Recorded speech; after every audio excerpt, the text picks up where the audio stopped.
सहनाववतु सहनौ भुनक्तु सह वीर्यं करवावहै तेजस्विनावधीतमस्तु मा विद्विषावहै।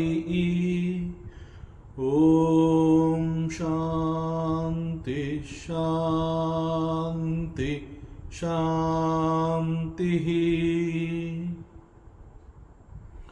ಶ್ರೀಕೃಷ್ಣ ಸರ್ವೂ ನಿನ್ನ ಸೇವೆಯಾಗಲಿ ಸ್ವಾಮಿ. ಎಲ್ಲ ಆಧ್ಯಾತ್ಮ ಬಂಧುಗಳಿಗೂ ನಮಸ್ಕಾರ ಮತ್ತು ಜ್ಞಾನದರ್ಶನಂ ವೇದಿಕೆಗೆ ಸ್ವಾಗತ. ಧ್ವನಿ ಗುರುದೇವದಾಗಿರಲಿ, ವಿಚಾರ ಪರಮಾತ್ಮನದಾಗಿರಲಿ, ಹಾಗೂ ಇದು ನನ್ನದಲ್ಲದ ಕರ್ಮವಾಗಲಿ. ಶ್ರೀಮದ್ ಭಾಗವತ ಮಹಾಪುರಾಣ 11ನೇ ಸ್ಕಂದ 21ನೇ ಅಧ್ಯಾಯ. ಮೊದಲಿಗೆ ಮಂಗಳಾಚರಣೆ. ಜನ್ಮಾದ್ಯಸ್ಯ ಯತೋನ್ವಯಾದಿತರತಃ ಚಾರ್ತೇಷ್ವವಿಘ್ನಸ್ವರಾಟ್ ತೇನೇ ಬ್ರಹ್ಮಹೃದಾಯ ಆದಿಕವಯೇ ಮುಹ್ಯಂತಿ ಯತ್ಸೂರಯಃ ತೇಜೋ ವಾರಿಮೃದಾಂ ಯಥಾ ವಿನಿಮಯೋ ಯತ್ರ ತ್ರಿಸರ್ಗೋ ಮೃಷಾ ದಾಮ್ನಾ ಸ್ವೇನ ಸದಾ ನಿರಸ್ತಕುಹಕಂ ಸತ್ಯಂ ಪರಂ ಧೀಮಹಿ. ನಾರಾಯಣಂ ನಮಸ್ಕೃತ್ಯ ನರಂ ಚೈವ ನರೋತ್ತಮಂ ದೇವೀಂ ಸರಸ್ವತೀಂ ವ್ಯಾಸಂ ತತೋ ಜಯಮುದೀರಯೇತ್ ತತೋ ಜಯಮುದೀರಯೇತ್.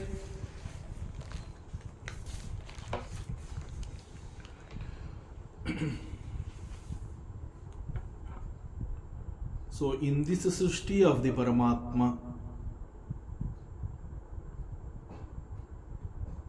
ಈ ಒಂದು ಜಗತ್ತು ಅಥವಾ ವಿಶ್ವವನ್ನ ಪರಮಾತ್ಮನ ಸೃಷ್ಟಿ ಅಂತ ಹೇಳ್ತೀವಿ. ಈ ಒಂದು ಸೃಷ್ಟಿಯಲ್ಲಿ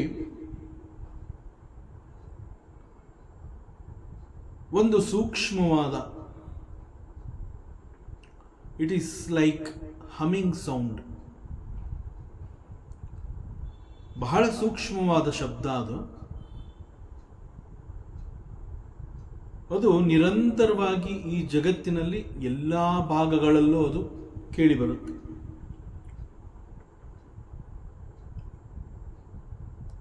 ಬಹಳ ಸೂಕ್ಷ್ಮವಾದ ಶಬ್ದ, very quiet, very gentle, and it is very powerful ಅಂತ ಹೇಳ್ತಾರೆ. So it directly connects the individual self with the divine. ಆ ಒಂದು ಶಬ್ದ ಭಗವಂತನಿಂದ ಹೇಗೆ ಎಲ್ಲ ಕಡೆ ಅದು ಪ್ರಸಾರವಾಗತ್ತೆ ಅದನ್ನು ಪರಮಾತ್ಮ ಇಲ್ಲಿ ಹೇಳ್ತಾನೆ. ಯಥೋರ್ಣ ನಾಭಿ ಹೃದಯಾತ್ ಪೂರ್ಣ ಮುದ್ವಮತೆ ಮುಖಾತ್ ಆಕಾಶಾತ್ ಘೋಷವಾನ್ ಪ್ರಾಣೋ ಮನಸಾ ಸ್ಪರ್ಶರೂಪಿಣ ಛಂದೋಮಯೋಮೃತಾಮಯ ಸಹಸ್ರ ಪದವೀಂ ಪ್ರಭು ಓಂಕಾರಾತ್ ವ್ಯಂಜಿತ ಸ್ಪರ್ಶ ಸ್ವರೋಷ್ಮಾಂತ ಸ್ವಭೂಷಿತಾಂ ವಿಚಿತ್ರ ಭಾಷಾವಿತತಾಂ ಛಂದೋಭಿಶ್ಚ ತುರುತ್ತರೈಃ ಅನಂತಪಾರಾಂ ರೋಹತೀಂ ಸೃಜತ್ಯಾ ಕ್ಷಿಪತೆ ಸ್ವಯಂ. ಸೊ ಈ ಒಂದು ಶಬ್ದ ಇಲ್ಲಿ ಹೇಗೆ ಪ್ರಸಾರವಾಗುತ್ತೆ ಅನ್ನುವಂತಹದ್ದನ್ನು ಪರಮಾತ್ಮ ಇಲ್ಲಿ ತಿಳಿಸ್ತಾ ಇದ್ದಾನೆ.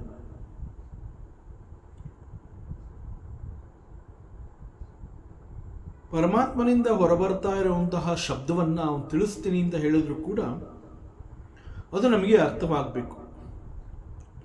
ಹಾಗಾಗಿ ಇಲ್ಲಿ ಪರಮಾತ್ಮ ಒಂದು ಉದಾಹರಣೆಯ ಮೂಲಕ ಆ ಒಂದು ಶಬ್ದ ಹೇಗೆ ಪ್ರಸಾರವಾಗುತ್ತೆ, ಯಾಕೆಂತಂದರೆ ಇಟ್ ಈಸ್ ಕಾಲ್ಡ್ ವೆರಿ ಸೂಕ್ಷ್ಮ,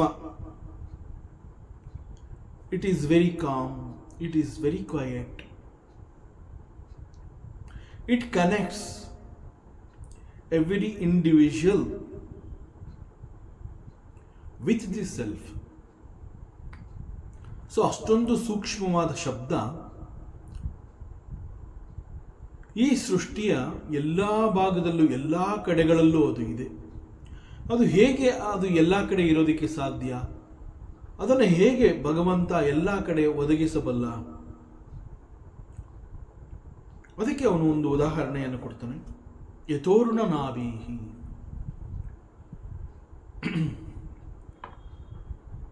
ಇಲ್ಲಿ ಕೊಟ್ಟಿರುವಂತಹ ಉದಾಹರಣೆ ಒಂದು ಜೇಡರ ಹುಳು ಈ ಒಂದು ಜೇಡರ ಬಲೆಯನ್ನು ನೇಯುತ್ತದೆ. ಸ್ಪೈಡರ್ ವೆಬ್ ಅಂತ ಹೇಳ್ತೀವಿ. ನಾವು ಮನೆಯಲ್ಲಿ ಮೇಲ್ಭಾಗದಲ್ಲಿ ಯಾವುದೋ ಒಂದು ಮೂಲೆಯಲ್ಲಿ ಒಂದು ಜೇಡರ ಹುಳವನ್ನು ನೋಡ್ತೀವಿ, ಓಡಾಡ್ತಾ ಇರುತ್ತೆ. ಮತ್ತಷ್ಟು ಸೂಕ್ಷ್ಮವಾಗಿ ಗಮನಿಸಿದಾಗ ಆ ಜೇಡರ ಹುಳು ಅಲ್ಲಿ ಒಂದು ಬಹಳ ಸೂಕ್ಷ್ಮವಾದ ಸುಂದರವಾದ ಒಂದು ಬಲೆಯನ್ನು ನಿರ್ಮಾಣ ಮಾಡಿರುತ್ತದೆ. ವಿ ಕಾಲ್ ಇಟ್ ಜೇಡರ ಬಲೆ.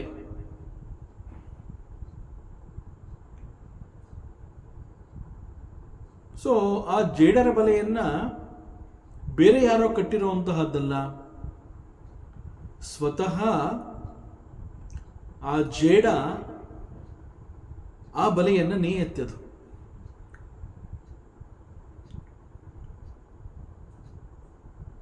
ಆ ಒಂದು ಬಲೆಯನ್ನು ಸ್ವಲ್ಪ ಸೂಕ್ಷ್ಮವಾಗಿ ನಾವು ಗಮನಿಸಿದ್ರೆ ಅಲ್ಲಿ ನಿರ್ಮಾಣವಾಗಿರುವಂತಹ ಆ ಒಂದು ಜೇಡರ ಬಲೆಗಳಲ್ಲಿ ಆ ಜೇಡರ ಹುಳುವಿನ ಅಂದವಾದ ನೇಯಿಗೆ, ಒಂದು ರೀತಿಯ ಕುಸುರಿ ಕಲೆಯಂತೆ ಬಹಳ ಸೂಕ್ಷ್ಮವಾಗಿ ಆ ಒಂದು ನೇಯ್ಗೆಯನ್ನು ಅದು ಮಾಡಿರುತ್ತೆ. ಆ ಒಂದು ಬಲೆಯನ್ನು ನೋಡಿದಾಗ ಗೊತ್ತಾಗುತ್ತೆ ಎಷ್ಟು ಸುಂದರವಾಗಿ, ಎಷ್ಟು ಕುಶಲತೆ ಬೇಕು ಇಂತಹ ಒಂದು ಬಲೆಯನ್ನು ನೇಯಬೇಕು ಅಂತಂದ್ರೆ. ಈ ಜೇಡರ ಬಲೆಗೆ ಯಾರು ಹೇಳ್ಕೊಟ್ಟಿದ್ದು ಈ ರೀತಿ ಒಂದು ಬಲೆಯನ್ನು ನೇಯಬೇಕು ಅಂತ? ಮತ್ತು ಈ ಒಂದು ಬಲೆಯನ್ನು ಅದು ನೇಯೋದಿಕ್ಕೆ ಬಹಳ ಸೂಕ್ಷ್ಮವಾದ ಒಂದು ನೂಲು ಬೇಕಾಗಿರುತ್ತೆ.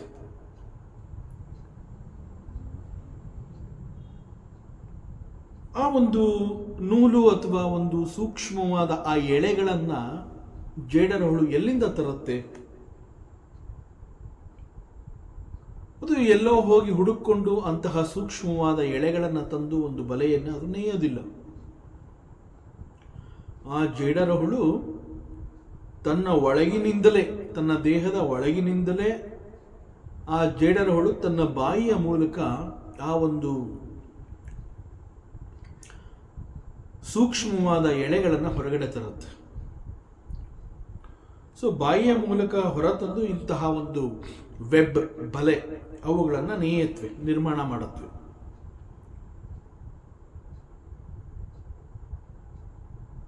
ಆ ಜೇಡರ ಹುಳು ಎಲ್ಲೆಲ್ಲಿ ಓಡಾಡುತ್ತೆ, ಆ ಓಡಾಡಬೇಕಾದ್ರೆ ಆ ಒಂದು ನೇಯಿಗೆಯಂತೆ ಆ ಎಳೆಗಳನ್ನು ನಿರ್ಮಾಣ ಮಾಡ್ತಾ ಹೋಗುತ್ತೆ.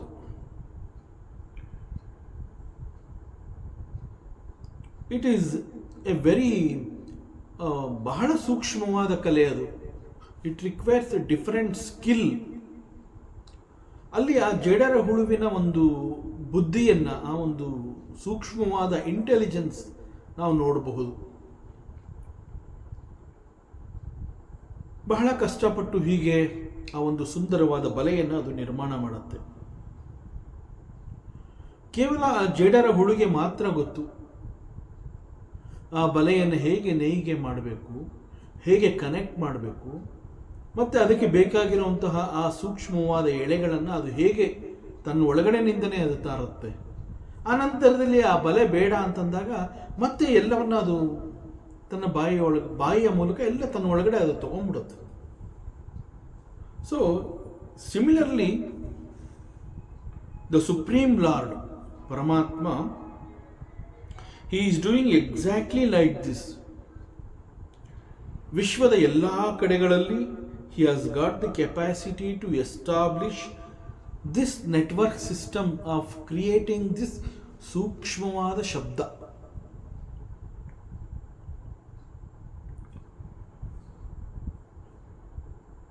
And he connects the communication through these networks all over the universe.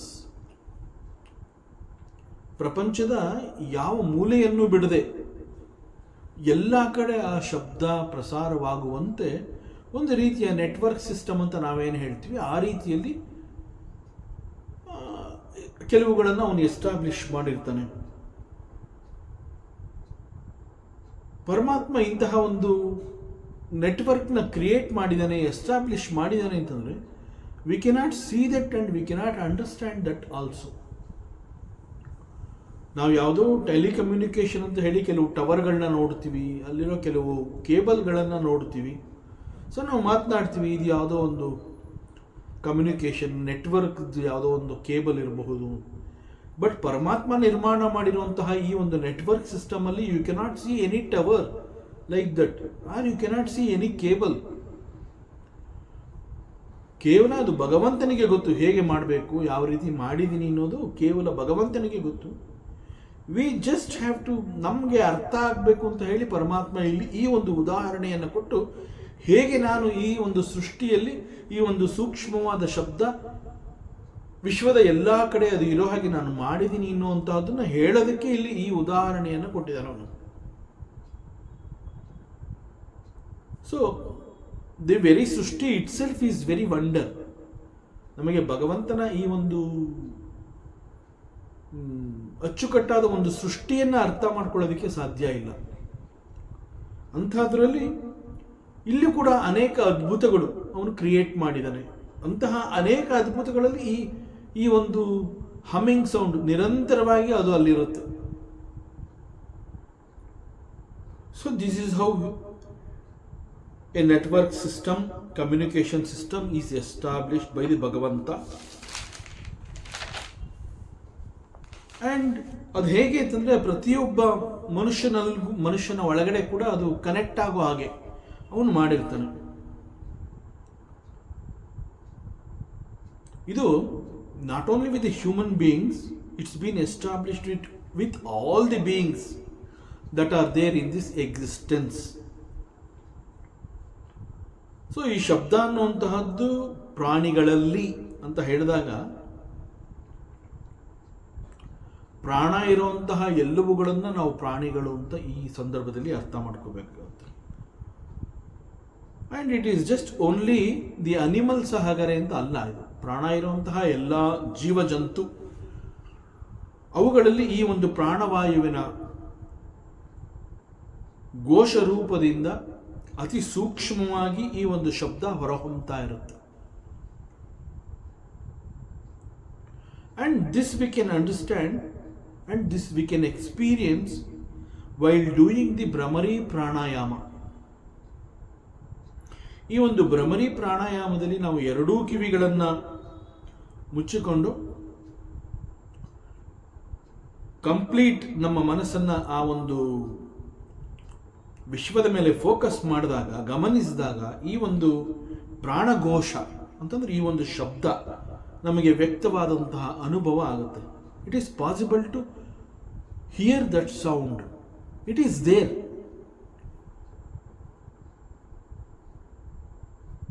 Especially Bhramari ಪ್ರಾಣಾಯಾಮದ ಮೂಲಕ it can be experienced.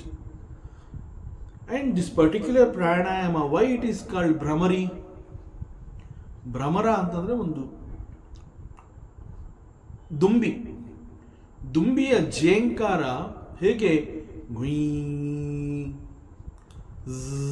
ಅಂತ ಕೇಳುತ್ತೆ, it is exactly like that this pranaghosha, ಈ ಒಂದು ಸೂಕ್ಷ್ಮವಾದ ಶಬ್ದ, ಈ ಒಂದು ಪ್ರಾಣಾಯಾಮದ ಮೂಲಕ we can experience that. So it is possible that we can experience this humming sound. So ಈ ಒಂದು ಜೇಡರ ಹುಳುಗಳು ತಮ್ಮ ಹೃದಯದಿಂದ, ಅಂದರೆ ತಮ್ಮ ದೇಹದ ಒಳಗಡೆಯಿಂದ ಮುಖದ್ವಾರದ ಮೂಲಕ ಹೇಗೆ ಒಂದು ಈ ಸೂಕ್ಷ್ಮವಾದ ಆ ಜೇಡರ ಬಲೆಗೆ ಬೇಕಾಗಿರುವಂತಹ ಸೂಕ್ಷ್ಮವಾದ ನೂಲು ಅಥವಾ ಎಳೆ ಅಂತ ಏನು ಹೇಳ್ತೀವಿ, ಅವುಗಳನ್ನು ಹೇಗೆ ಆ ಬಾಯಿಯ ಮೂಲಕ ಅದು ಹೊರಗಡೆ ತಂದ್ಕೊಳ್ಳುತ್ತೆ, ಆ ರೀತಿಯಲ್ಲಿ ಪರಮಾತ್ಮನಿಂದ ಹೊರಬರುವಂತಹ ಈ ಒಂದು ಹಮ್ಮಿಂಗ್ ಸೌಂಡ್ ಇಡೀ ವಿಶ್ವವನ್ನು ಅದು ವ್ಯಾಪಿಸುತ್ತೆ. ಸೊ ಇಲ್ಲಿ ಪ್ರಾಣವಾಯು ಅಂತಂದ್ರೆ it is called the vital air.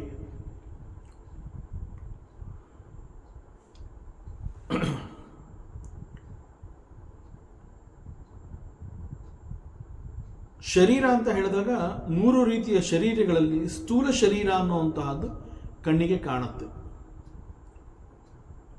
So we can see the ದೇಹ. ಸೊ ದೇಹ ಅಂತಂದಾಗ ಇಲ್ಲಿ there are so many different parts.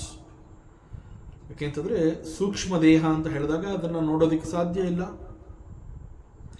ಅದೇ ರೀತಿ ಕಾರಣ ಶರೀರ ಅಂತಂದಾಗ ಆ ಶರೀರವನ್ನು ಕೂಡ ನಾವು ನೋಡೋದಕ್ಕೆ ಸಾಧ್ಯ ಇಲ್ಲ. It is only possible to see the ಸ್ಥೂಲ ಶರೀರ. It is physical in nature. So ಈ ಒಂದು ಸ್ಥೂಲ ಶರೀರ ಅಂತ ಹೇಳಿದಾಗ ಈ ಸ್ಥೂಲ ಶರೀರದಲ್ಲಿ there are so many different parts. ಅನೇಕ ಬೇರೆ ಬೇರೆ ಭಾಗಗಳು ಈ ದೇಹದಲ್ಲಿ ಕೂಡಿದೆ. ಆ ಎಲ್ಲ ಭಾಗಗಳನ್ನು ಸೇರಿಸಿ ನಾವು ಅದನ್ನು ಒಂದು ದೇಹ ಅಂತ ನಾವು ಹೇಳ್ತೀವಿ. ದೇಹದ ಭಾಗಗಳು ಅಂತ ಹೇಳಿದಾಗ ಉದಾಹರಣೆಗೆ ಅದು ಕೈಗಳಾಗಿರಬಹುದು, ಅಥವಾ ಕೈಗಳಲ್ಲಿರೋ ಕೈ ಬೆರಳುಗಳಾಗಿರಬಹುದು, ಭುಜ ಆಗಿರಬಹುದು, ಎದೆ ಆಗಿರಬಹುದು, ಹೊಟ್ಟೆ, ಮುಖ, ಕತ್ತು, ಮೂಗು, ಕಿವಿ, ನಮ್ಮ ಕಾಲುಗಳು, ಹೀಗೆ ಅನೇಕ ಬೇರೆ ಬೇರೆ ಭಾಗಗಳು. ಸೊ ಇವುಗಳೆಲ್ಲವೂ ಸೇರಿ ಅದನ್ನು ನಾವು ದೇಹ ಅಂತ ಕರಿತೀವಿ. ಸೊ ಈ ಒಂದು ದೇಹದ ಎಲ್ಲ ಭಾಗಗಳು ಕೂಡ ಅವುಗಳ ಜೊತೆ ನಮ್ಮ ಸಂಪರ್ಕ ಇರುತ್ತೆ, ನಾವು ಕನೆಕ್ಟ್ ಆಗಿರ್ತೀವಿ. ದೇಹದ ವಿವಿಧ ಭಾಗಗಳು ಅಂತ ಹೇಳ್ತೀವಿ. ಕೈ ಬೆರಳುಗಳನ್ನು, ಕಾಲು ಬೆರಳುಗಳನ್ನು, ಕೈಗಳನ್ನು, ಕಾಲುಗಳನ್ನು, ತೊಡೆಯ ಭಾಗವನ್ನು, ಮಂಡಿಯನ್ನು, ಮೊಣಕಾಲು, ಮೊಣಕೈ, ಅಂಗೈ, ಮುಂಗೈ, ಭುಜ, ತೋಳು, ಹೀಗೆ ಮೆನಿ ಪಾರ್ಟ್ಸ್ ಇನ್ ದಿ ದೇಹ. ಸೊ ಅನೇಕ ಭಾಗಗಳಿಂದ ಈ ಒಂದು ಶರೀರ ಅನ್ನುವಂತಹದ್ದು, ಅವೆಲ್ಲವನ್ನು ಸೇರಿಸಿಕೊಂಡು ಒಂದು ಶರೀರ ಅಂತ ನಾವು ಹೇಳ್ತೀವಿ. ಸೊ ಹೀಗೆ ಒಂದು ದೇಹ ಅಂತ ಹೇಳಿದಾಗ ಅಲ್ಲಿ ಅನೇಕ ಬೇರೆ ಬೇರೆ ಭಾಗಗಳನ್ನು ನಾವು ನೋಡಿದ್ರೂ ಕೂಡ, ಉದಾಹರಣೆಗೆ ಕೈಗಳು, ಕಾಲುಗಳು ಅಂತ ನಾವೇನು ಹೇಳ್ತೀವಿ, ಅವುಗಳನ್ನು ಯಾವ ರೀತಿ ಹೇಳ್ತೀವಿ? It is my hand, it is my finger, it is my chest, ನನ್ನ ಶೋಲ್ಡರು, ಈ ರೀತಿಯಲ್ಲಿ ನಾವು ಹೇಳ್ತೀವಿ.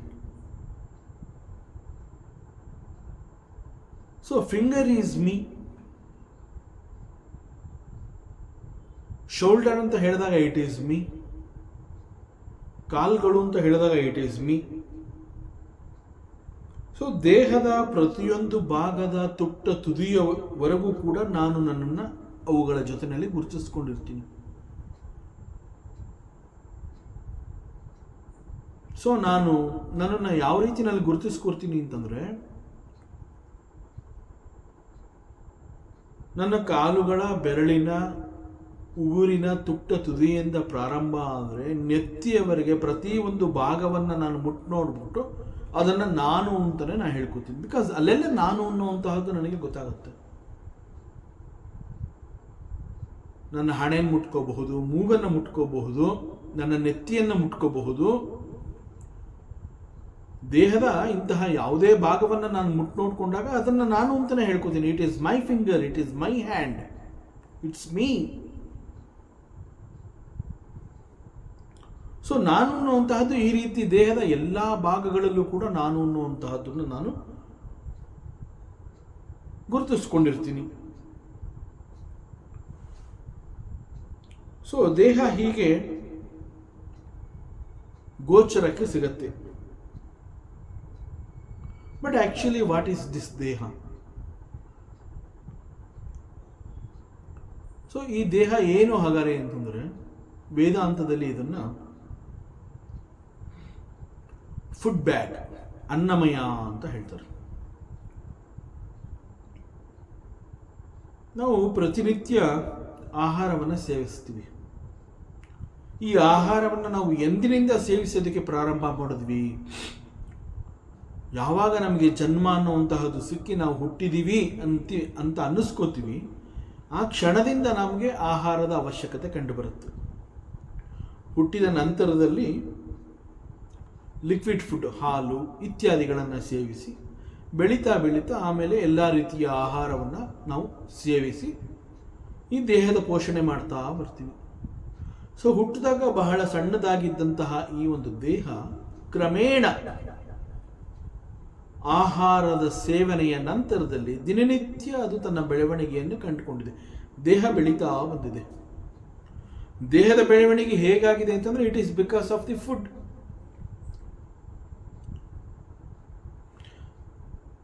ನಾವು ತಿನ್ನುವಂತಹ ಆಹಾರದಿಂದ ದೇಹ ಬೆಳೆಯುತ್ತೆ. ದೇಹ ಬೆಳೆದಾಗ ನಾವೇನು ಹೇಳ್ತೀವಿ? ನಾನು ಬೆಳೀತಾ ಇದ್ದೀನಿ ಅಂತ ಹೇಳ್ತೀವಿ. ಸೊ ನಾನು ಅನ್ನೋದು ಈ ರೀತಿ ದೇಹದೊಂದಿಗೆ ಗುರುತಿಸ್ಕೊಂಡಿರೋದ್ರಿಂದ ದೇಹದ ಬೆಳವಣಿಗೆ ಬಿಕಾಸ್ ಆಫ್ ದಿ ಫುಡ್ ಆಗ್ತಾ ಇದ್ರು ಕೂಡ ನಾ ಹೇಳ್ಕೋಬೇಕಾದ್ರೆ ಅದು ನನ್ನ ಬೆಳವಣಿಗೆ. I am growing. ಆಹಾರವನ್ನು ಸೇವಿಸಿದ್ದು ದೇಹ. ವಾಟ್ ಈಸ್ ದಿಸ್ ದೇಹ ಅಂತಂದ್ರೆ, this deha is nothing but the food. It's a food bag. ಅನ್ನಮಯ ಕೋಶ, ವೇದಾಂತದಲ್ಲಿ ಅನ್ನಮಯ ಕೋಶ ಅಂತ ಹೇಳ್ತಾರೆ. ಅನ್ನ ಮೀನ್ಸ್ ಫುಡ್, ಮಯ ಅಂತಂದ್ರೆ ಫುಲ್ ಆಫ್, ಓನ್ಲಿ ದಟ್. ಬೇರೆ ಇನ್ನೇನಿಲ್ಲ ಅಲ್ಲಿ ಈ ದೇಹದಲ್ಲಿ. It is annamaya. This deha is because of the annamaya. So ಕೋಶ ಅಂತಂದ್ರೆ ಲೇಯರ್. ಹೀಗೆ this deha is mainly because of the food. ಅದೇ ರೀತಿ ಇಲ್ಲಿ ಅನೇಕ ಬೇರೆ ಬೇರೆ ಕೋಶಗಳನ್ನು ಕೂಡ ನಾವು ನೋಡ್ತೀವಿ. So there is one more layer behind this ಸ್ಥೂಲ ದೇಹ. ಸೊ ಈ ಕಾಣ್ತಾ ಇರುವಂತಹ ದೇಹದ ಹಿಂದೆ ಮತ್ತೊಂದು ಶರೀರ ಇದೆ. And there is something, we feel that something is running or something is flowing in this deha ಅಂತ ಹೇಳ್ತೀವಿ. So what is actually running or what is actually flowing there? ಅಲ್ಲಿ ಏನು ಹರಿದಾಡ್ತಾ ಇದೆ ಅಂತ ಹೇಳ್ತೀವಿ. And it is said oxygen. So the body is active because of this oxygen which is flowing all through the body. So ನಾವೇನು ಹೇಳ್ತೀವಿ, ಇದನ್ನು ನಾವು ದಿನನಿತ್ಯದ ನಮ್ಮ ಮಾತುಕತೆಗಳಲ್ಲಿ ಆಕ್ಸಿಜನ್ ಅನ್ನುವಂತಹ ಪದವನ್ನು ನಾವು ಉಪಯೋಗಿಸೋದಿಲ್ಲ. ನಾವೇನು ಹೇಳ್ತೀವಿ ಅಂತಂದರೆ, ನಾವು ನಿರಂತರವಾಗಿ ಉಸಿರಾಟವನ್ನು ಮಾಡ್ತೀವಿ ಅಂತ ಹೇಳ್ತೀವಿ. V are breathing. ಸೊ ಉಸಿರಾಟ ನಮ್ಮಲ್ಲಿ ನಿರಂತರವಾಗಿದ್ದು ಅದು ಹೇಗಿರುತ್ತೆ ಅಂತಂದರೆ, even if you don't pay the attention, this breathing, it happens on its own. Because during sleep, ನಿದ್ರೆಯಲ್ಲಿ you don't know, ದೇಹದ ಬಗ್ಗೆ ಅರಿವೇ ಇರೋದಿಲ್ಲ, ಅಲ್ಲಿ ಮನಸ್ಸಿರೋದಿಲ್ಲ, ದೇಹದ ಅರಿವು ಇರೋದಿಲ್ಲ, ಮನಸ್ಸಿನ ಅರಿವು ಇರೋದಿಲ್ಲ. ಇನ್ ಸ್ಪೈಟ್ ಆಫ್ ದಟ್, ಆ ಬ್ರೀತಿಂಗ್ ಅನ್ನುವಂತಹದ್ದು ಇಟ್ ಈಸ್ ಹ್ಯಾಪನಿಂಗ್. ಸೊ ಈ ಒಂದು ಉಸಿರಾಟ ತನಗೆ ತಾನೇ ನಡೀತಾನೇ ಇರುತ್ತೆ. ಸೊ ಉಸಿರಾಟ ಅಂತಂದ್ರೆ ಏನು ಅಂತಂದರೆ ಹೊರಗಡೆಯಿಂದ ಒಂದು ಉಸಿರನ್ನು ತೆಗೆದುಕೊಂಡು ಒಳಗಡೆ ಎಳ್ಕೊಂಡು ಆ ನಂತರ ಮತ್ತೆ ಅದನ್ನು ನಾವು ಹೊರಗಡೆ ಬಿಡುವಂತಹದ್ದು. This is called breathing. So ಇಲ್ಲಿರುವ ಒಂದು ವಿಶೇಷತೆ, ದಟ್ ಈಸ್ ಸೈನ್ಸ್, ಏನದು ಅಂತಂದರೆ we inhale the oxygen and exhale the carbon dioxide. So ಇದು ಸೈನ್ಸ್. ಇದು ನಾವು ಅದನ್ನು ಒಟ್ಟಿಗೆ ಸೇರಿಸಿ ನಾವು ಉಸಿರಾಟ ಅಂತ ಹೇಳ್ತೀವಿ. ವಿ ಆರ್ ಬ್ರೀತಿಂಗ್ ಅಂತ ಹೇಳ್ಬಿಡ್ತೀವಿ. ವಿ ಡೋಂಟ್ ಸೇ ನಾನು ಆಕ್ಸಿಜನ್ ಇನ್ಹೇಲ್ ಮಾಡ್ತೀನಿ, ಕಾರ್ಬನ್ ಡೈಆಕ್ಸೈಡ್ ಈಚೆ ಕಡೆ ಕಳಿಸ್ತೀನಿ, ಆ ರೀತಿ ನಾವು ಮಾತಾಡೋದಿಲ್ಲ. We just we are breathing. So this is called breathing. ಇದು ನಿರಂತರವಾಗಿ ನಡೀತಾ ಇರುತ್ತೆ. ಸೊ ಒಂದು ಕಂಟಿನ್ಯೂಯಸ್ ಸೈಕಲ್ ಅಂತ ಹೇಳ್ಬೋದು ಇದು. Because of this breathing we are living. The body is kept intact.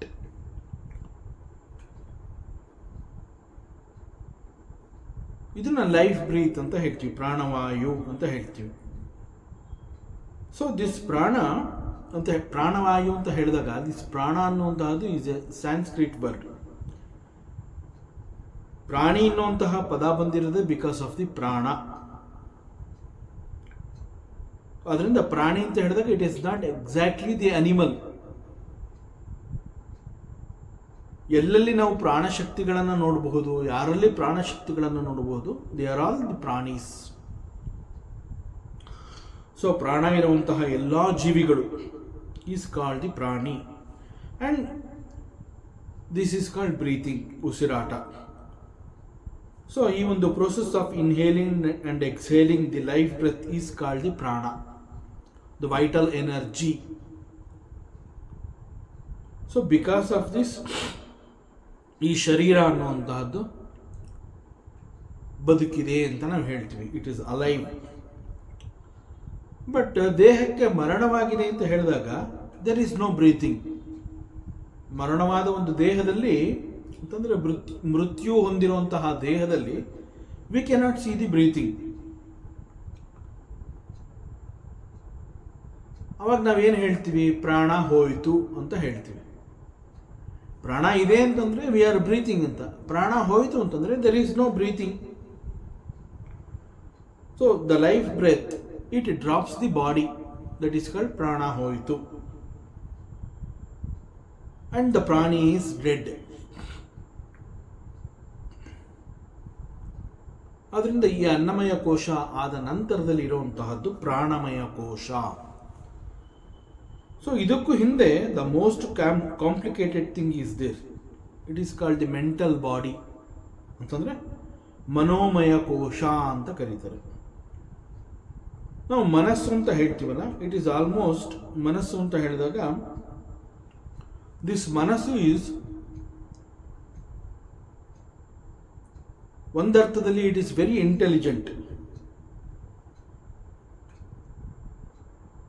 The same mind ಅನೇಕ ಸಂದರ್ಭಗಳಲ್ಲಿ it behaves very stupid also. So ಅದಕ್ಕೆ ಏನು ಹೇಳ್ತಾರೆ ಅಂತಂದರೆ, mind is your good friend and it can be your worst enemy also. ಅಮೃತ ಬಿಂದು ಉಪನಿಷತ್ನಲ್ಲಿ ಒಂದು ಮಂತ್ರ ಇದೆ, ಪ್ರಾರಂಭದಲ್ಲೇ ಬರುತ್ತೆ. ಆ್ಯಂಡ್ ದಟ್ ಮಂತ್ರ ಸೇಸ್ ಮನ ಏವ ಕಾರಣಂ ಮನುಷ್ಯಾಣಾಂ ಬಂಧ ಮೋಕ್ಷಯೋಹೋ. So it is the mind which can take you to the hell or which can get you the heaven also.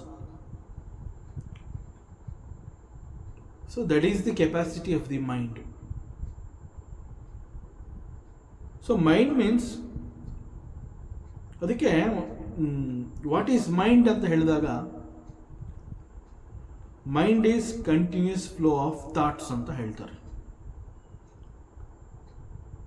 So ಇಲ್ಲಿ ನಿರಂತರವಾಗಿ ಈ ಒಂದು ಆಲೋಚನೆಗಳು ಹರಿದಾಡ್ತಾ ಇರುವಂತಹ ಒಂದು area is called the mind. And these thoughts are to be handled properly. And this is called manomaya ಕೋಶ.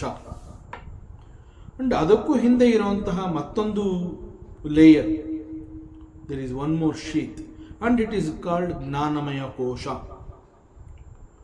So ಇದು ಜ್ಞಾನಮಯ ಕೋಶ ಅಂತ ಹೇಳಿರೋದ್ರಿಂದ this jnana it refers to buddhi, intellect. So mind ಅಂತ ಹೇಳಿದಾಗ it entertains all types of thoughts. ಅದು ಬೇಡದ್ದು, ಬೇಕಾಗಿರೋದು ಅದೆಲ್ಲ ಆಮೇಲೆ ಡಿಸೈಡ್ ಆಗುವಂಥದ್ದು. ಒಟ್ಟಿನಲ್ಲಿ it entertains all types of thoughts. But ಅಲ್ಲಿ ಬಂದಿರುವಂತಹ ಆ ಆಲೋಚನೆಗಳನ್ನು ಅವಲೋಕಿಸಿದಾಗ ನಮಗೆ ಅನೇಕಗಳು ಗೊತ್ತಾಗುತ್ತೆ. ಇಂತಹ ಒಂದು ಆಲೋಚನೆ ನನಗೆ ಬೇಕಿತ್ತಾ, ಇದು ನನಗೆ ಬೇಡವಾಗಿದೆ, ಇದು ಸರಿಯಾಗಿದೆ, ಇದು ಸರಿ ಇಲ್ಲ. ಹೀಗೆ it is possible for us to understand the thoughts. ಆ ಆಲೋಚನೆಗಳ ದಾಟಿ ಎಂತಹದ್ದು ಅನ್ನುವಂತಹದ್ದು ಕೂಡ ನಮಗೆ ಗೊತ್ತಾಗುತ್ತೆ. It is possible to gauge ಯಾವುದು ಸರಿ ಯಾವುದು ತಪ್ಪು ಅನ್ನುವಂತಹದ್ದು ನಿರ್ಧಾರ ಮಾಡುತ್ತಲ್ಲ, ಆ ನಿರ್ಧಾರ ಮಾಡುವಂತಹ faculty is called the buddhi. And this buddhi is called the jnana. It is also called viveka. So this layer is called jnanamaya kosha. ಆ ನಂತರದಲ್ಲಿ the next layer is called the anandamaya kosha. Here ananda means it is blissful ಅಂತ ಹೇಳ್ತಾರೆ.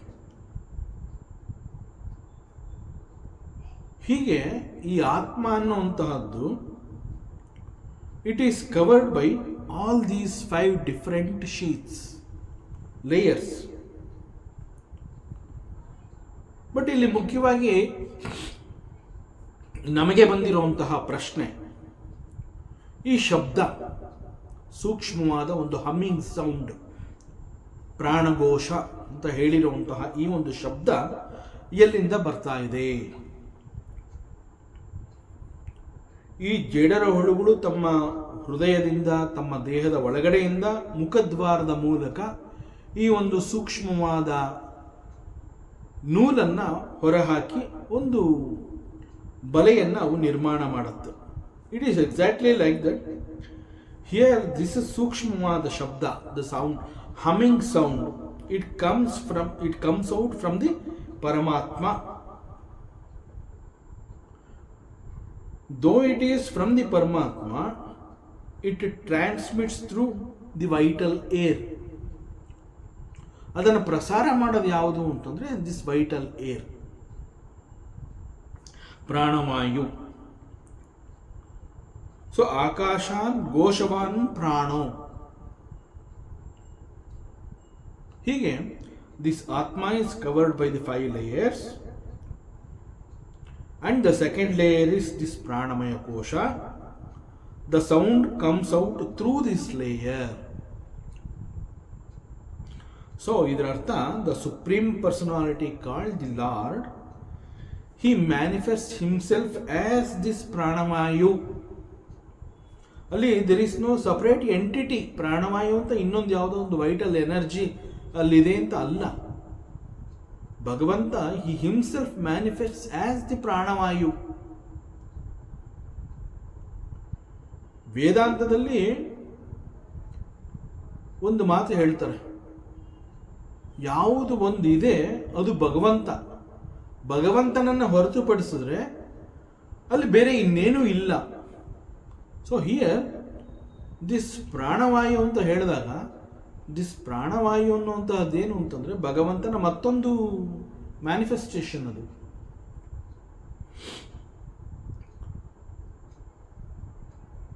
So the vital air are the ghoshavan prana ಅನ್ನುವಂತಹದ್ದು actually it is nothing but the manifestation of the Paramatma. And this pranaghosha ಅನ್ನುವಂತಹದ್ದನ್ನು ನಾವು ಈ ರೀತಿ ಕೂಡ ನಾವು ಹೇಳ್ತೀವಿ. ಈಗ ನಮ್ಮ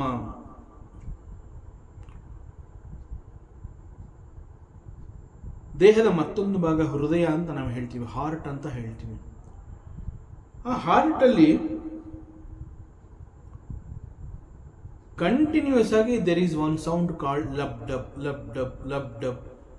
ಆ ಒಂದು ಶಬ್ದ ಮಿಡಿತ ಅಂತ ಹೇಳ್ತೀವಿ, ಹೃದಯದ ಮಿಡಿತ ಅಂತ, ಹಾರ್ಟ್ ಬೀಟ್ಸ್ ಅಂತ ಹೇಳ್ತೀವಿ. ಸೊ ಈ ಒಂದು ಹೃದಯದ ಮಿಡಿತ ಅಥವಾ ಹೃದಯದ ಶಬ್ದ ಲಬ್ ಡಬ್ ಅನ್ನುವಂತಹದ್ದು ಅಲ್ಲಿ ಉಂಟಾಗ್ತಾ ಇದೆ ಅಂತಂದ್ರೆ that is the indication that you are alive.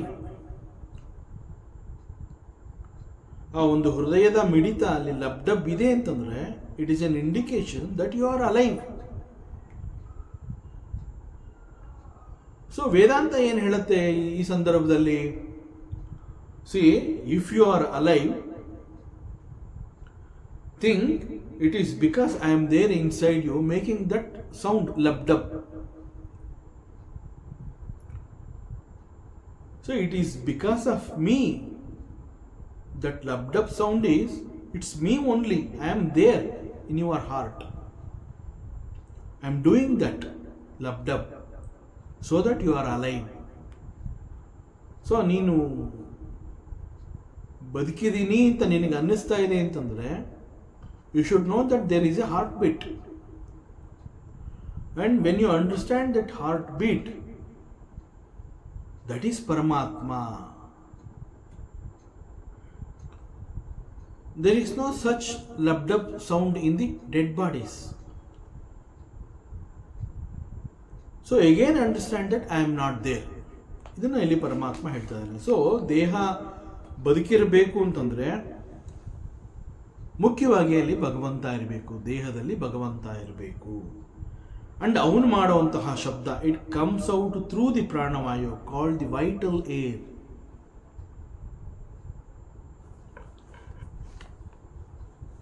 ನಾವು ವೇದ ಮಂತ್ರಗಳು ಅಂತ ಹೇಳ್ತೀವಿ. ವೇದ ಮಂತ್ರಗಳು ಅಂತ ಹೇಳಿದಾಗ ಆ ಮಂತ್ರಗಳು ಅವುಗಳದೇ ಆದ ಒಂದು ಛಂದಸ್ಸು ಇರುತ್ತೆ. ಛಂದಸ್ಸು ಅಂತಂದರೆ ಈ ಒಂದು ವೇದ ಮಂತ್ರವನ್ನು ಯಾವ ರೀತಿ ಪಠನೆ ಮಾಡಬೇಕು, ಆರೋಹಣ ಅವರೋಹಣ, ಎಲ್ಲಿ ನಿಲ್ಲಿಸ್ಕೋಬೇಕು, ಎಲ್ಲಿ ಎತ್ತರಿಸಬೇಕು, ಎಲ್ಲಿ ಆ ಸ್ವರವನ್ನು ಕೆಳಗಡೆ ಇಳಿಸಬೇಕು. ಸೊ ಫಾರ್ ಎವ್ರಿ ಮಂತ್ರ there is a prescribed ಛಂದಸ್ಸು and it is to be chanted in that prescribed ಛಂದಸ್ಸು. ಸೊ ಅದಕ್ಕೆ ಮಂತ್ರಗಳು ಅಂತ ಹೇಳಿದಾಗ ಅದನ್ನು ಛಂದೋಮಯ ಅಂತ ಹೇಳ್ತಾರೆ. ಅಂತಂದರೆ ಛಂದಸ್ಸನ್ನ ಮುಖ್ಯವಾಗಿ ಇಟ್ಕೊಂಡು ಆ ಮೂಲಕ ಆ ರೀತಿಯಲ್ಲಿ ದ ಮಂತ್ರ ಇಸ್ ಟು ಬಿ ಚಾಂಟೆಡ್. ಸೊ ಛಂದೋಮಯ, ಅಮೃತಮಯ ವೇದವಾಕ್ಯ ಅಂತ ಕರೀತಾರೆ ಇದನ್ನು. ಸೊ ವೇದ ಮಂತ್ರಗಳು is also A sort of the sound.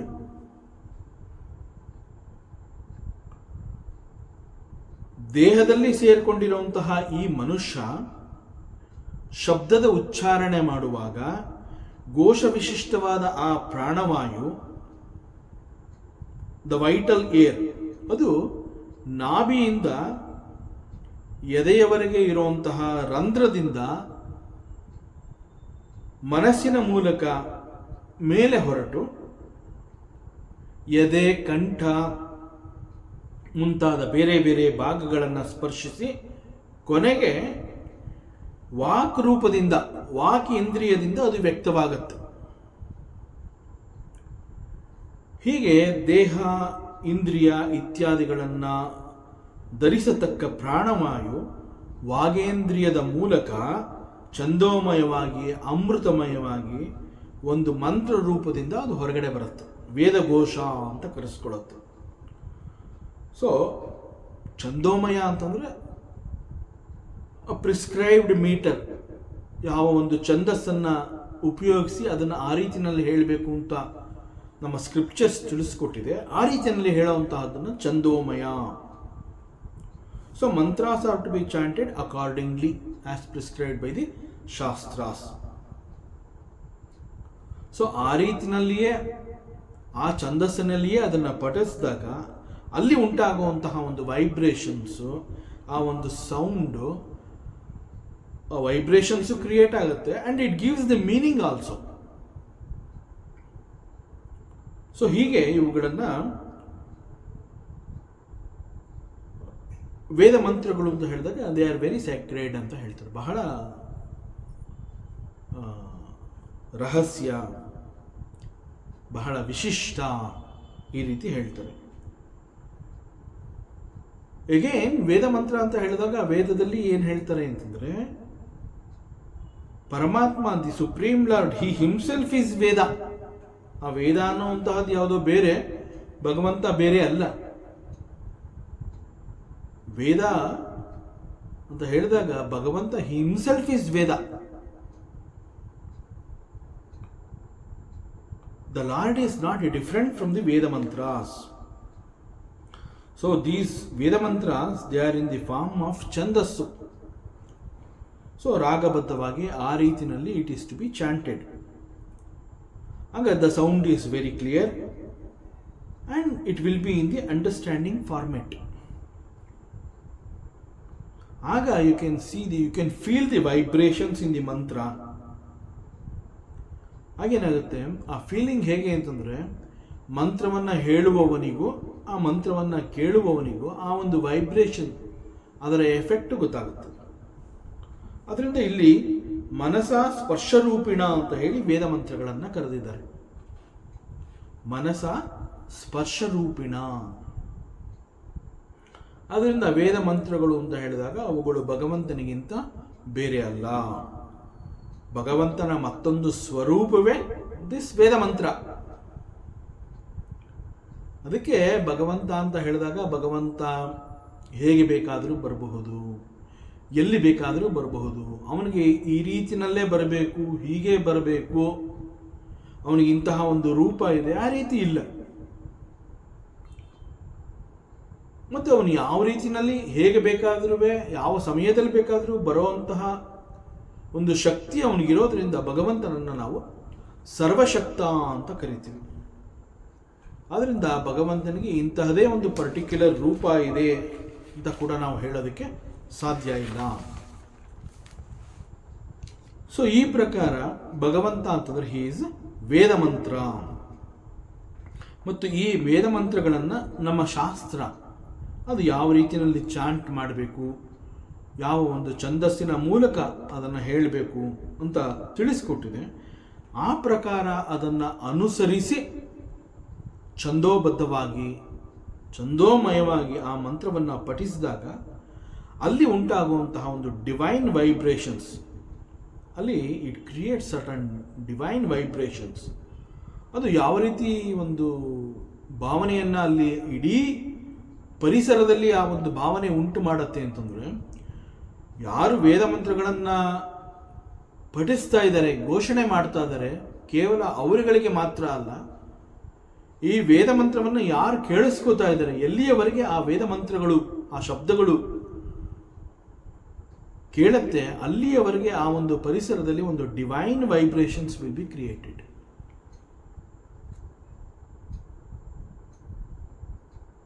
So it makes the mind very com.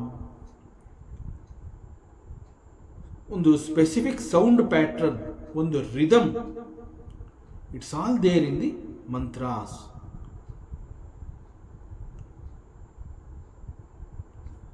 And there is one nada yoga. ಈ ನಾದ ಯೋಗವನ್ನು ಪ್ರಾಕ್ಟೀಸ್ ಮಾಡೋವಂಥವ್ರು ಹೇಳ್ತಾರೆ, the Veda mantras they create relationship between the sound vibration and the consciousness ಅಂತ ಹೇಳ್ತಾರೆ. So there are certain, ಇದ್ರ ಬಗ್ಗೆ ಅನೇಕ ರಿಸರ್ಚ್ಗಳು ಕೂಡ ನಡೆದಿದೆ. And which says it will create some sort of sound waves. ಅದರ ಪರಿಣಾಮ ಏನು ಅಂತಂದರೆ,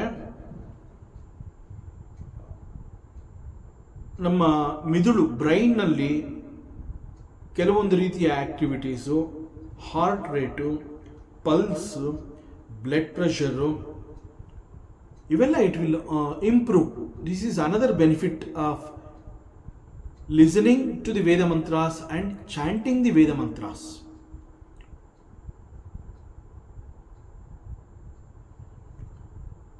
ನಾವು ರುದ್ರ ಹೇಳಿದಾಗ, ಅಥವಾ ಪುರುಷ ಸೂಕ್ತವನ್ನು ಹೇಳಿದಾಗ, ಅಥವಾ ಗಾಯತ್ರಿ ಮಂತ್ರವನ್ನು ಆ ರೀತಿಯಲ್ಲಿಯೇ ನಾವು ಪಠಣೆ ಮಾಡಿದಾಗ ಅದರ ಅನುಭವ ಗೊತ್ತಾಗುತ್ತೆ. ಎಸ್ಪೆಷಲಿ ರುದ್ರ ಅಂತ ಹೇಳಿದಾಗ ಆ ಒಂದು ರುದ್ರ ಮಂತ್ರವನ್ನು ಒಂದು 22-23 ನಿಮಿಷ ಆಗತ್ತೆ ಅದು ಹೇಳೋದಕ್ಕೆ ಪೂರ್ಣವಾಗಿ. 11 ಅನುವಾಕಗಳಿದೆ. ಅವೆಲ್ಲವನ್ನ ಸಂಪೂರ್ಣವಾಗಿ ಅದೇ ರೀತಿಯಲ್ಲಿ ಹೇಳಿದಾಗ ಅಲ್ಲಿ ಎಷ್ಟು ಹೀಟು ಕ್ರಿಯೇಟ್ ಆಗುತ್ತೆ, ಸಾಕಷ್ಟು ಉಷ್ಣ ಅಲ್ಲಿ ಹೊರಬರುತ್ತೆ. ರುದ್ರ ಅದೇ ರೀತಿ ಪುರುಷ ಸೂಕ್ತ ಇರಬಹುದು, ನಾರಾಯಣ ಸೂಕ್ತ ಇರ್ಬೋದು. ಸೊ ಇವುಗಳೆಲ್ಲ ಹೇಳೋದ್ರಿಂದ ಆ ಮನಸ್ಸಿನಲ್ಲಿ ಒಂದು ರೀತಿಯ ಶಾಂತತೆ and blood pressure, heart beat, everything will improve. ಆ ಮನಸ್ಸಿನಲ್ಲೂ ಕೂಡ ಒಂದು ರೀತಿಯ ಶಾಂತತೆ ಉಂಟಾಗೋದ್ರಿಂದ ನಾವೇನು ಬ್ರೈನ್ ಅಥವಾ ಮೆದುಳು ಅಂತ ನಾವೇನು ಹೇಳ್ತೀವಿ ಅದು ಕೂಡ it functions well. So these are all the benefits of the Veda mantras. So this is called manasa sparsha. So ಅದನ್ನು ಇಲ್ಲಿ ಭಗವಂತ ಹೇಳ್ತಾ ಇದ್ದಾನೆ. ದಿಸ್ ವಾಣಿ ಅಂತಂದ್ರೆ ದಿಸ್ ವೇದ ಮಂತ್ರ, ಇಟ್ ಈಸ್ ಮೈ ಓನ್ ಸ್ವರೂಪ. ಇದು ನನ್ನ ಹೃದಯದಿಂದ ಪ್ರಾರಂಭವಾಗಿ ಓಂಕಾರದ ಮೂಲಕ ಅಭಿವ್ಯಕ್ತ ಸ್ಪರ್ಶ. ಇದು ಈಗ ನಮ್ಮ ಅಕ್ಷರಮಾಲೆಯಲ್ಲಿ ನಾವು ನೋಡಬಹುದು, ಕಾಯಿಂದ ಪ್ರಾರಂಭವಾಗಿ ಮಾವರೆಗೆ ಒಟ್ಟು 25 ಅಕ್ಷರಮಾಲೆಗಳು. ಅದೇ ರೀತಿ ಸ್ವರ ಅಂತ ಹೇಳಿದಾಗ ಆಯಿಂದ ಔವರೆಗೆ ಒಟ್ಟು 9. ಆ ನಂತರದಲ್ಲಿ ಊಷ್ಮವು ಅಂತ ಹೇಳ್ತಾರೆ, ದಟ್ ಈಸ್ ಶ ಶ ಸಾಹ, ಹಾಗೂ ಅಂತಸ್ಥ, ದಟ್ ಈಸ್ ಯಾರ ಲಾವ.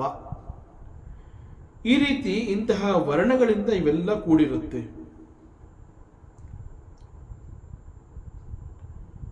ಬಟ್ ಒಂದು ಪ್ರಶ್ನೆ ಬರ್ಬೋದು, ವೇದಾಂತದಲ್ಲಿ why it is all required? And Paramatma ಏನು ಹೇಳ್ತಾನೆ ಅಂತಂದರೆ, see when something is not communicated properly, ಅದೊಂದು ಶಬ್ದ ಅಷ್ಟೇ, it's just a sound. When the same sound is able to communicate, ಯಾವ ಒಂದು ಶಬ್ದ ನಿನಗೆ ಅರ್ಥವಾಗುತ್ತೆ ಆಗ you can call it language, ಅದೊಂದು ಭಾಷೆ ಆಗತ್ತೆ. When there is no meaning in it, when nothing is understood from that particular sound, it is just A mere sound, that's all. So ಅದೊಂದು ಭಾಷೆಯಾಗಿ ಕನ್ವರ್ಟ್ ಆಗಬೇಕು, ಅದೊಂದು ಕಮ್ಯುನಿಕೇಟಿವ್ ಲ್ಯಾಂಗ್ವೇಜ್ ಆಗಬೇಕು. ಆ ಒಂದು sound that should be meaningful. So it's all required. Otherwise it is just A ಶಬ್ದ. ಅದರಿಂದ ಶಬ್ದ ಅಂತ ಹೇಳಿದಾಗ ಅದು ನಮಗೆ ಒಂದು ಭಾಷೆ ಆಗಬೇಕು, ಅದು ನಮಗೆ ಅರ್ಥವಾಗಬೇಕು. ಅರ್ಥವಾಗುವಂತೆ ತಲುಪಬೇಕು ಅಂತಂದಾಗ ಅಲ್ಲಿ ಭಾಷೆ ಇರಬೇಕು. ಸೊ ಅಲ್ಲಿ ಭಾಷೆ ಇರಬೇಕು, ಶಬ್ದವನ್ನು ಕನ್ವರ್ಟ್ ಮಾಡೋದಕ್ಕೆ ಭಾಷೆ ಬೇಕು ಅಂತಂದಾಗ ಈ ರೀತಿಯಲ್ಲಿ ವರ್ಣ, ಸ್ವರ, ಅಕ್ಷರ ಇವೆಲ್ಲ ಬೇಕಾಗುತ್ತೆ. So there is a science behind it. So ಇದು ನನ್ನಿಂದ ಹೊರಗಡೆ ಬಂದಿರುವಂತಹದ್ದು ಅಂತ ಇಲ್ಲಿ ಪರಮಾತ್ಮ ಹೇಳ್ತಾ ಇದ್ದಾನೆ. It is my own manifestation. ವರ್ಣಗಳು, ಛಂದಸ್ಸುಗಳು ಇವುಗಳ ಮೂಲಕ, ವಿಚಿತ್ರ ಭಾಷೆಯ ಮೂಲಕ ಒಂದು ಸಂಪರ್ಕಕ್ಕೆ ಇದು ಸಾಧನವಾಗಿದೆ. So it's all my own swarupa, it is my own manifestation, ನನ್ನದೇ ಸ್ವರೂಪ ಅಂತ ಹೇಳ್ತಾ ಇದ್ದಾನೆ. And he says, ಗಾಯತೃಷ್ಣಕ್ ಅನುಷ್ಟುಪ್ ಚ ಬೃಹತಿ ಪಂಕ್ತಿರೇವ ಚ ತ್ರಿಷ್ಟುಪ್ ಜಗತಿ ಅತಿಚಂದೋ ಅತ್ಯಷ್ಟಿ ಅತಿಜಗತಿ ವಿರಾಟ್. ಈ 4 ವರ್ಣಗಳು ಹೆಚ್ಚಾಗ್ತಾ ಆ ಮೂಲಕ ಅವುಗಳು ಛಂದಸ್ಸುಗಳಾಗಿ ಪರಿವರ್ತನೆಯನ್ನು ಹೊಂದುತ್ತವೆ. ಛಂದಸ್ಸು ಮೀನ್ಸ್ ಒಂದು prescribed metre, how it is to be practiced, how it is to be chanted, ಒಂದು ರಿದಮ್, ಒಂದು ರಾಗ, ಆರೋಹಣ, ಅವರೋಹಣ, ಮಂತ್ರವನ್ನು ಎಲ್ಲಿ ಎತ್ತರಿಸಬೇಕು, ಎಲ್ಲಿ ಅದು ಕೆಳಸ್ತರದಲ್ಲಿ ಹಾಡಬೇಕು, ಹೇಳಬೇಕು. So there is a specific way to chant that particular mantra. So ಅಲ್ಲಿರುವಂತಹ ಏರಿಳಿತಗಳನ್ನು ನಾವು ಗಮನಿಸಿದಾಗ ಗೊತ್ತಾಗುತ್ತೆ. It is all why it is prescribed, because it is for our benefit only. So it's all designed in a way very scientific manner. So ಇವೆಲ್ಲ ಈ ವೇದ ಮಂತ್ರಗಳು, ಅವುಗಳ ಶಬ್ದ ಅದೇ ರೀತಿಯಲ್ಲಿ ಛಂದೋಬದ್ಧವಾಗಿ, ಛಂದೋಮಯವಾಗಿ ಯಾವ ರೀತಿ ಹೇಳಬೇಕು, ಪಠಿಸಬೇಕು ಅಂತ ಶಾಸ್ತ್ರಗಳು ತಿಳಿಸಿದೆ, ಆ ರೀತಿಯಲ್ಲಿ ವೇದ ಮಂತ್ರಗಳನ್ನು ಘೋಷಿಸಿದಾಗ ಅದು ನಮ್ಮ ದೇಹ ಮತ್ತು ಮನಸ್ಸಿನ ಆರೋಗ್ಯದ ಮೇಲೆ ಬಹಳ ಒಳ್ಳೆಯ ಪರಿಣಾಮವನ್ನು ಅದು ಬೀರುತ್ತವೆ. ಸೊ ಇಲ್ಲಿ ಈ ಒಂದು ಪರ್ಟಿಕ್ಯುಲರ್ ಶ್ಲೋಕದಲ್ಲಿ ಭಗವಂತ ಕೆಲವು ಛಂದಸ್ಸುಗಳ ಹೆಸರುಗಳನ್ನು ಹೇಳಿದಾನೆ ಅಷ್ಟೇ, ಬೇರೆ ಇನ್ನೇನು ಇಲ್ಲ ಇಲ್ಲಿ. ಸೊ ಇಲ್ಲಿ ಗಾಯತ್ರಿ ಛಂದಸ್ಸು, ಉಷ್ಣಿಕ್ ಛಂದಸ್ಸು, ಅನುಷ್ಠುಪ್ ಛಂದಸ್ಸು, ಬೃಹತಿ, ಪಂಕ್ತಿ, ತ್ರಿಷ್ಟುಪ್, ಜಗತಿ, ಅತಿಚಂದ, ಅತ್ಯಷ್ಟಿ, ಅತಿ ಜಗತಿ ಮತ್ತು ವಿರಾಟ್ ಅಂತ ಹೇಳಿ ಕೆಲವು ಛಂದಸ್ಸುಗಳ ಹೆಸರುಗಳನ್ನು ಇಲ್ಲಿ ತಿಳಿಸಿದ್ದಾನೆ.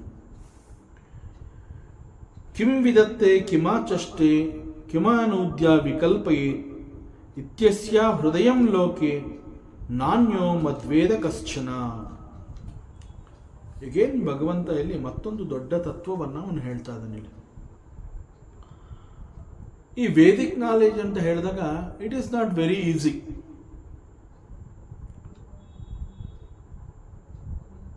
ಅಷ್ಟು ಸುಲಭವಾಗಿ ಇದನ್ನು ಪಡ್ಕೊಳ್ಳೋದಕ್ಕೆ ಸಾಧ್ಯ ಇಲ್ಲ.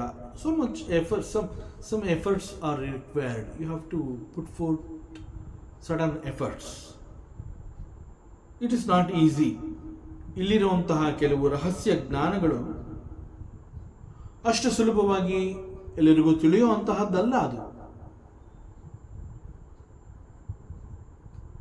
ಅನೇಕ ರಹಸ್ಯಗಳು ಕೇವಲ ನನಗೆ ಮಾತ್ರ ಗೊತ್ತು, ಅದು ಮನುಷ್ಯನಿಗೆ ಅರ್ಥ ಮಾಡ್ಕೊಳ್ಳೋದಕ್ಕೆ ಕೂಡ ಸಾಧ್ಯ ಇಲ್ಲ ಅನ್ನುವಂತಹದ್ದನ್ನು ಇಲ್ಲಿ ಪರಮಾತ್ಮ ಹೇಳ್ತಾ ಇರೋದು.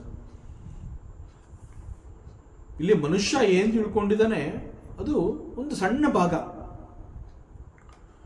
ಬಟ್ ಮನುಷ್ಯನಿಗೆ ಗೊತ್ತಿಲ್ಲದೆ ಇರುವಂತಹದ್ದು ಬಹಳ ದೊಡ್ಡ ಭಾಗ. ಭಗವಂತ ಹೇಳ್ತಿದ್ದಾನೆ ಅದು ಕೇವಲ ನನಗೆ ಮಾತ್ರ ಗೊತ್ತು. ಆ ಒಂದು ರಹಸ್ಯ ಜ್ಞಾನ ಕೇವಲ ನನಗೆ ಮಾತ್ರ ಗೊತ್ತು, ಬೇರೆ ಯಾರಿಗೂ ಗೊತ್ತಿಲ್ಲದೆ ಇರುವಂತಹ ರಹಸ್ಯ ಸಾಕಷ್ಟು ಇಲ್ಲಿದೆ, ಅವೆಲ್ಲ ನನಗೆ ಗೊತ್ತಿದೆ. ಮತ್ತು ವೇದಗಳು ಅಂತ ಹೇಳಿದಾಗ ಇಲ್ಲಿ ನಾವು ಮುಖ್ಯವಾಗಿ ಅಲ್ಲಿ 3 ಭಾಗಗಳನ್ನು ನಾವು ನೋಡ್ತೀವಿ. ವೇದದಲ್ಲಿ 3 ಸೆಕ್ಷನ್ಸ್, 3 ವಿಭಾಗಗಳನ್ನು ನಾವು ನೋಡ್ತೀವಿ. ಒಂದು ಉಪಾಸನ, ಇನ್ನೊಂದು ಕರ್ಮಕಾಂಡ, ಮತ್ತೊಂದು ಜ್ಞಾನಕಾಂಡ. ಸೊ ನಾವೇನು ಉಪನಿಷತ್ಗಳು ಅಂತ ಹೇಳ್ತೀವಿ, ಆ ಉಪನಿಷತ್ಗಳೆಲ್ಲ ಇಟ್ ಕಮ್ಸ್ ಅಂಡರ್ ಜ್ಞಾನಕಾಂಡ, ವೇದದ ಅಂತ್ಯ ಭಾಗ, ವೇದಾಂತ ಅಂತ ಅದಕ್ಕೆ ಕರೆಯೋದು. ಸೊ ಕೊನೆಯ ಭಾಗದಲ್ಲಿ ಬರುವಂತಹ ವಿಚಾರ ಇದು. So that is called Vedanta, ಅದನ್ನು Upanishad. So it comes under the jnanakanda of the Veda. ಮತ್ತು ಇನ್ನು ಕೆಲವು ಆಚರಣೆಗಳು, ಪೂಜೆ, ಯಾಗ, ಯಜ್ಞ, ಇವುಗಳು ಕರ್ಮದ ಆಚರಣೆಗಳು ಅಂತ ಹೇಳ್ತಾರೆ. ಸೊ ಹಾಗಾಗಿ ಇವು ವೇದದಲ್ಲಿ ಕರ್ಮಕಾಂಡ ಅನ್ನುವಂತಹ ಭಾಗಗಳಲ್ಲಿ ಇವು ಕಂಡುಬರುತ್ತೆ. ಇನ್ನು ವ್ರತ, ನಿಯಮ, ಧ್ಯಾನ, ತಪಸ್ಸು, ಜಪ ಇತ್ಯಾದಿಗಳು ದೇ ಕಮ್ ಅಂಡರ್ ಉಪಾಸನ. ಹೀಗೆ ವೇದಗಳಲ್ಲಿ 3 ಭಾಗಗಳು: ಉಪಾಸನ, ಕರ್ಮಕಾಂಡ, ಜ್ಞಾನಕಾಂಡ.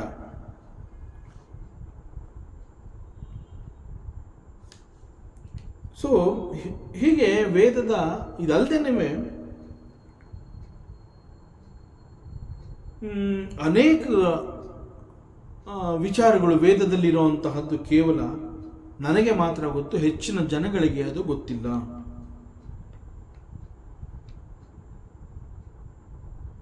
ಸೊ ಉಪಾಸನ, ಕರ್ಮಕಾಂಡ, ಜ್ಞಾನಕಾಂಡ ಅಂತ ಹೇಳಿದಾಗ, ಕರ್ಮಕಾಂಡ ಅಂತಂದಾಗ ಇಟ್ ಡೀಲ್ಸ್ ವಿತ್ ದಿ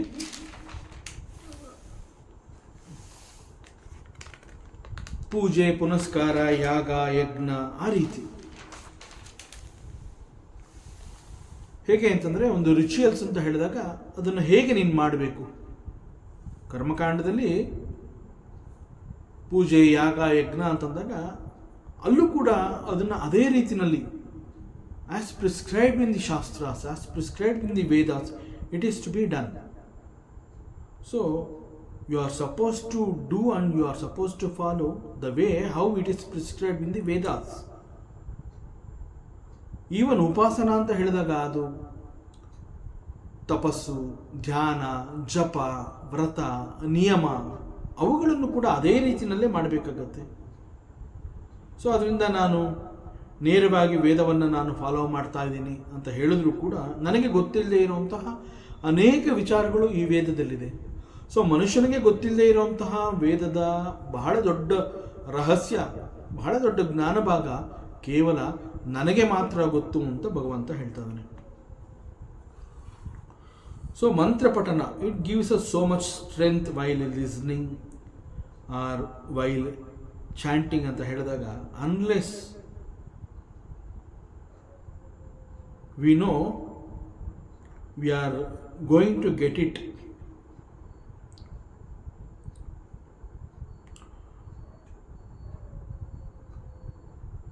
ಇಲ್ಲಿ ಬಹಳ ದೊಡ್ಡ ರಹಸ್ಯ ಅಂತ ಅವನೇನು ಹೇಳ್ತಾ ಇದ್ದಾನೆ ಅಂತಂದರೆ,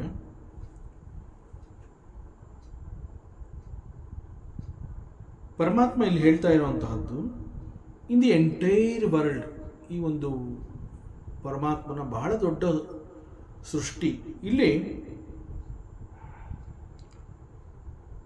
ಇಷ್ಟು ದೊಡ್ಡ ಸೃಷ್ಟಿಯಲ್ಲಿ ಬಹಳ ದೊಡ್ಡ ಭಾಗ ಕೇವಲ ನನಗೆ ಮಾತ್ರ ಗೊತ್ತು, ಬೇರೆ ಯಾರಿಗೂ ಗೊತ್ತಿಲ್ಲ. ಸೊ ನನ್ನನ್ನು ಹೊರತುಪಡಿಸಿದ್ರೆ ಬೇರೆ ಯಾರಿಗೂ ಇದರ ರಹಸ್ಯ ಗೊತ್ತೇ ಇಲ್ಲ ಅಂತ ಹೇಳ್ತಾ ಇದ್ದಾನೆ.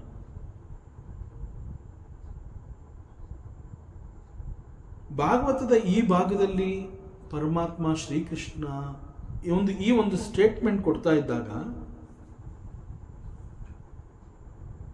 It looks little controversy.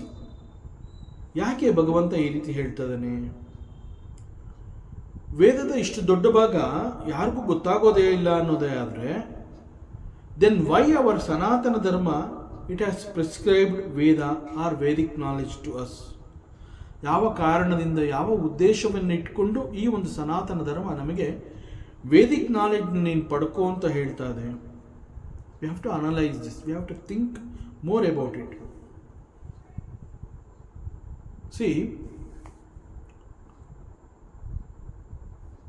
ಉದಾಹರಣೆಗೆ ಇವತ್ತಿನ ದಿವಸ ನಾನು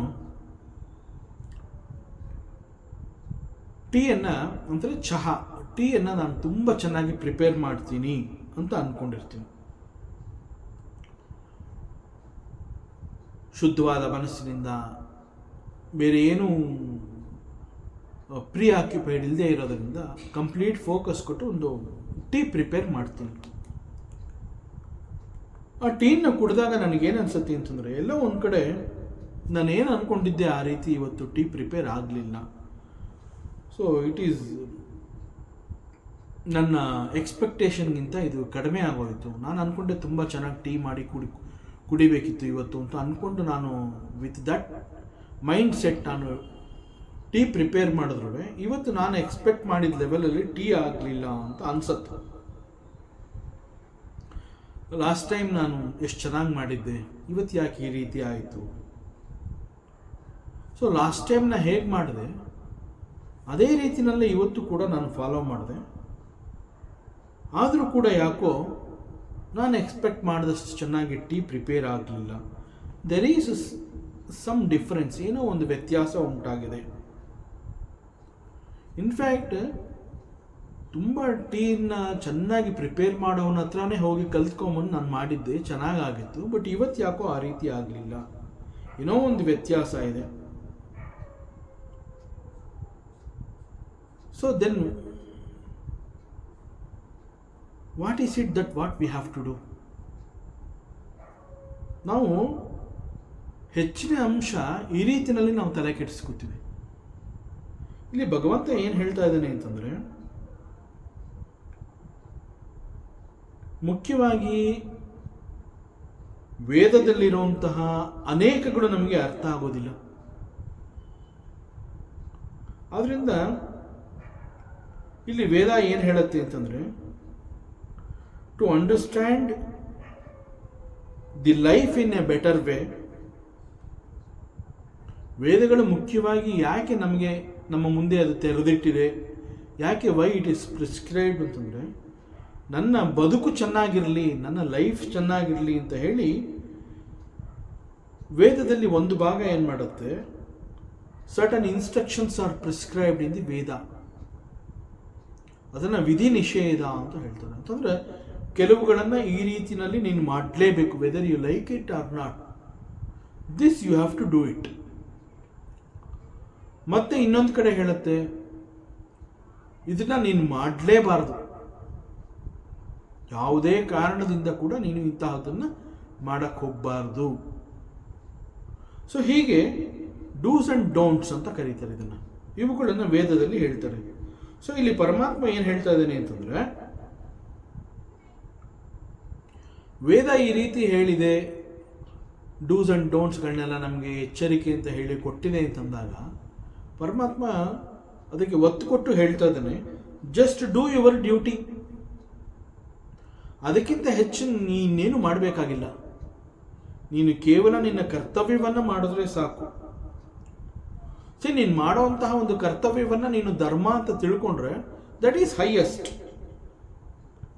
so it is my responsibility, it is my kartavya, it is my duty, that itself is dharma. So you do the dharma. So ಧರ್ಮವನ್ನು ನೀನು ಮಾಡ್ತಾ ಇದೆಯಾ ಅಂತಂದ ಮೇಲೆ ಬೇರೆ ಇನ್ನೇನು ಯೋಚನೆ ಮಾಡುವಂತಹದ್ದಿಲ್ಲ, ಬೇರೆ ಇನ್ನೇನು ನೀನು ಅದಕ್ಕಾಗಿ ತಲೆ ಕೆಡಿಸ್ಕೊಳ್ಳುವಂತಹದ್ದೇನಿಲ್ಲ. So only thing is know yourself that you have done your duty, that's all. ನಿನಗೆ ಅಷ್ಟು ಅರ್ಥ ಆದರೆ ಬೇಕಾದಷ್ಟು, it is more than sufficient ಅಂತ ಹೇಳ್ತಾನೆ. ಸಿ, ಪರಮಾತ್ಮ ಇಲ್ಲಿ ಹೇಳ್ತಾ ಇರುವಂತಹ ಈ ಒಂದು ಸೂಕ್ಷ್ಮವಾದ ಒಂದು ಎಚ್ಚರಿಕೆಯನ್ನು ನಾವು ಅನುಸರಿಸಿದ್ರೆ, ಪರಮಾತ್ಮ ಏನು ಹೇಳ್ದ, ಡೂ ಯುವರ್ ಡ್ಯೂಟಿ ಸಿನ್ಸಿಯರ್ಲಿ. ನೀನು ಮಾಡಬೇಕಾಗಿರೋ ಕೆಲಸವನ್ನು ನೀನು ಆರಾಮವಾಗಿ ಮಾಡು, ಬೇರೆ ಇನ್ನೇನು ಅಲ್ಲಿ ಏನು ಎಕ್ಸ್ಪೆಕ್ಟೇಷನ್ ಬೇಡ. ಸೊ ಇಟ್ ಇಸ್ ಎಕ್ಸಾಕ್ಟ್ಲಿ, ನೀನು ಒಂದು ತುಂಬ ಚೆನ್ನಾಗಿ ಟೀ ಪ್ರಿಪೇರ್ ಮಾಡಬೇಕು ಅಂತ ಅಂದ್ಕೊಂಡು ಆ ಭಾವನೆ ನಿನ್ನ ಮನಸ್ಸಿನಲ್ಲಿದ್ದಾಗ ನೀನು ಟೀ ಮಾಡಬೇಕು ಅಷ್ಟೇ. ಆದರೆ ಆ ಟೀನ ಕುಡಿದ್ಬಿಟ್ಟು ಅದರ ರುಚಿಯನ್ನು ನಾನು ಹೇಳ್ತೀನಿ ಅಂತ ಹೇಳಿ, ಆ ರುಚಿ ಮುಂಚೆ ಚೆನ್ನಾಗಿತ್ತು ಈಗ ಚೆನ್ನಾಗಿಲ್ಲ ಅಂತ ಹೇಳ್ತಾ ಇದ್ದೀನಿ ಅಂತಂದರೆ ದೇರ್ ಈಸ್ ಸಮ್ ಎಕ್ಸ್ಪೆಕ್ಟೇಷನ್. ನೀನು ಡ್ಯೂಟಿ ಅಂತ ಹೇಳಿ ಮಾಡಿದ್ಮೇಲೆ you are expecting some result. ಭಗವಂತ ಅದಕ್ಕೆ ಹೇಳ್ತಾ ಇದ್ದಾನೆ, do your duty, that's all. ಅದು ಬಿಟ್ಟು ನೀನೇನು ಮಾಡಲೇಬೇಡ. ಸೊ ಅದನ್ನು ನಾವಿಲ್ಲಿ ಅನುಸರಿಸಿದ್ರೆ, ಒಂದು ಚಹಾವನ್ನು ಚೆನ್ನಾಗಿ ಮಾಡಬೇಕು, ಅದು ಮಾತ್ರ ಭಾವನೆ, ಅದು ಮಾತ್ರ ಮುಖ್ಯ ಉದ್ದೇಶ ಅಷ್ಟೇ. ಅದನ್ನ ನೀನು ಮಾಡಿದೀಯಾ? Why think about the taste? ಆ ಟೇಸ್ಟನ್ನು ನೋಡಬೇಕು ಅಂತ ಹೇಳಿದ್ರಿಂದ ತಾನೇ ಇಷ್ಟೊಂದು ತಲೆ ಕೆಟ್ಟಿರೋದು. ಸೊ ಡೂ ಯುವರ್ ಡ್ಯೂಟಿ, ಅದನ್ನು ಇಲ್ಲಿ ಪರಮಾತ್ಮ ಹೇಳ್ತಾ ಇದ್ದಾನೆ. See, when you do certain karmas which you are expected to do it, the karmas, it stops there, that's all. No fruits will be there. So ಹೀಗೆ ವೇದಗಳಲ್ಲಿರುವಂತಹ ಅನೇಕ ರಹಸ್ಯಗಳು ಕೇವಲ ನನಗೆ ಮಾತ್ರ ಗೊತ್ತು, ಬೇರೆ ಯಾರಿಗೂ ಗೊತ್ತಿಲ್ಲ. So in spite of that it is prescribed to us. Why? Because we should not avoid our duties and responsibilities. ನಾವು ಏನು ಒಂದು ಧರ್ಮ ಕರ್ಮ ಅಂತ ಹೇಳಿ ನಮ್ಮ ಜವಾಬ್ದಾರಿ, ಇಟ್ ಈಸ್ ಮೈ ಡ್ಯೂಟಿ ಅಂತ ಅಂದ್ಕೊಂಡಿರ್ತೀವಿ, that we have to do it, that's all.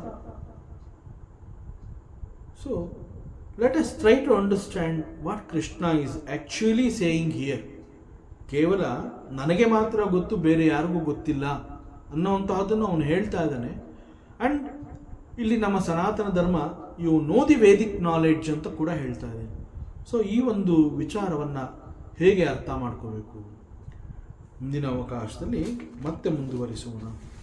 ಓಂ ಪೂರ್ಣಮದಃ ಪೂರ್ಣಮಿದಂ ಪೂರ್ಣಾತ್ ಪೂರ್ಣಮುದಚ್ಯತೆ ಪೂರ್ಣಸ್ಯ ಪೂರ್ಣಮಾದಾಯ ಪೂರ್ಣಮೇವಾವಶಿಷ್ಯತೆ.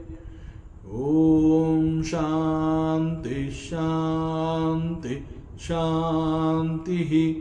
ಹರಿ ಓಂ. ಶ್ರೀ ಗುರುಭ್ಯೋ ನಮಃ. ಹರಿ ಓಂ. ಈ ದಿನದ ಪ್ರವಚನ ಸೇವೆಯನ್ನು ಪರಮಾತ್ಮ ಶ್ರೀಕೃಷ್ಣನ ಪಾದಚರಣಗಳಲ್ಲಿ ಅತ್ಯಂತ ಭಕ್ತಿಯಿಂದ ಶ್ರದ್ಧೆಯಿಂದ ಅರ್ಪಿಸೋಣ. ಶ್ರೀಕೃಷ್ಣಾರ್ಪಣಮಸ್ತು.